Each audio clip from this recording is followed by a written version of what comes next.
ಸಾರಿ ಕಣೆ, ಸ್ವಲ್ಪ ಲೇಟಾಗಿ ಹೋಯ್ತು. ತುಂಬ ಹೊತ್ತಾಯ್ತಾ ಬಂದು?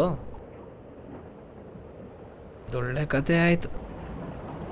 ಸಾರಿ ಅಂದೆ ತಾನೆ, ಫ್ರೆಂಡ್ಸ್ ಹತ್ರ ಹೋಗಿದ್ದೆ, ಅದಕ್ಕೆ ಲೇಟಾಗಿ ಹೋಯ್ತು. ನಿನ್ನ ಹತ್ರ ಫ್ರೆಂಡ್ಸ್ಗೆಲ್ಲ ಟೈಮ್ ಇದೆ, ಆದರೆ ನನಗೆ ಮಾತ್ರ ಟೈಮ್ ಇಲ್ಲ ಪಾಪ. ಏ ಹಂಗಲ್ವೇ? ಹೇ ಹೋಗೋ. ಇವಾಗ ನೀನು ಕೋಪ ಕಡಿಮೆ ಮಾಡಬೇಕು ಅಂದ್ರೆ ಏನು ಮಾಡಬೇಕು? ಒಂದು ಜಾಲಿ ರೈಡ್ ಹೋಗೋಣವಾ? Okay done. ಓಕೆ.